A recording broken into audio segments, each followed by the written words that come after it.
Hello, and welcome to the Kathleen Spracklin podcast. I am a woman on a mission to gather a cadre of writers, thinkers, and teachers who are transforming the world one character at a time. But I'm still on my sidetrack of talking about the Zettelkasten because I'm still getting questions from you folks of things that you want to know. Well, today's question comes from Julianne. And Juliana wants to know how I link the different numbering systems that I have in my Zettelkasten. As you know, I have said several times that I've got 4 different numbering systems, and it would have been 6 if it weren't for the fact that twice I renumbered all my cards. Bad idea. So if you're not going to renumber all your cards and you want to change from one numbering system to another, what do? And so I'm going to show you an example of the most drastic case, which is when you're going from a long form numbering system to a short form numbering system. That is, from a numbering system that has a prefix to a numbering system that doesn't have a prefix. How do you keep your tree structure going, but still be able to take advantage of the smaller, more compact number system? So I will be pointing to my cards and show you an example. Okay, here we are with a card that I created when I decided that I wanted to go ahead and Zettelkasten the book that I wrote on writing with emotion.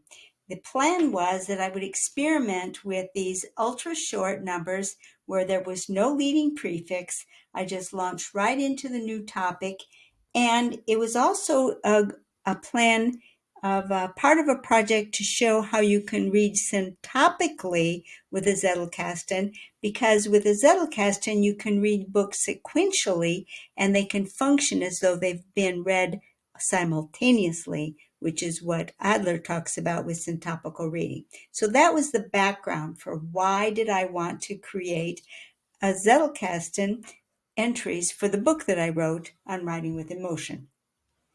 So I gave that one card number 4 because 1 through 3 had been used. It was the first available free number.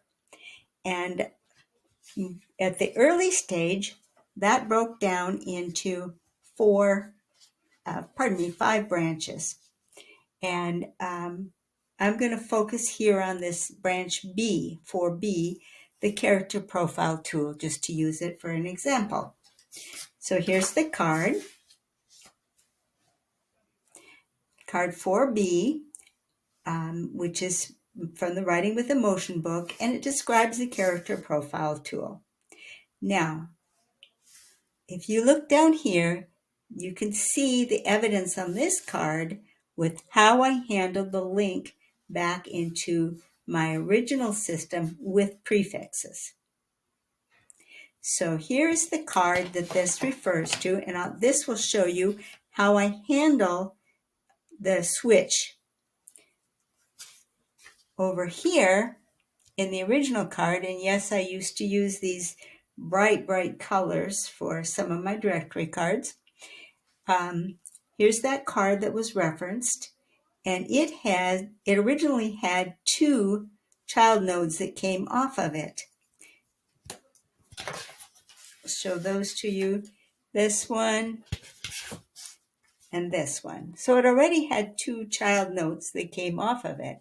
And now, effectively, I wanted to say that it was also an effective parent for this card. If I had not decided to use my new numbering system, this card would logically go as a 3rd child. So I let that still happen. I included this card as the 3rd child, but instead of writing the number 3 over here, I show that symbol that I use for C, 4B. And once I follow that C number, I put the whole number. Well, in this case, the whole number isn't very long. It's just 4B. If the whole number were long, I'd have to make room with the description. But that's C, and then I show the whole number that it links to. So now what you've realized when you see this card, you can see that it could have been placed under the old system, but I chose to place it under the new. I chose to link it to the new number where it became 4B instead of linking it to the old number where it would have had the number 8211.03.3. That would have been an equally valid card number for this. And so I show that this is validly a child of this by showing a link. And this is what I do for all my links. So this isn't really anything different because I'm linking to a new number. If I had another place in the system that was equally valid for it just for some other reason, I would do the same thing, even if this were some long number. I do post all of my tutorials over in LilyPub where they're organized by topic. So if you're just coming into to my tutorials and you're feeling like there's a feast of them, well, if you come on over to lilypub.org, they're organized for you by topic, and so you can absorb them more easily than is possible in YouTube. Hello. So, Julianne, if that did not answer your question, please let me know and I'll take another stab at it. And also, Joseph, I tried to answer your question over in LilyPub. I didn't take it on as a question for YouTube because it's more technical.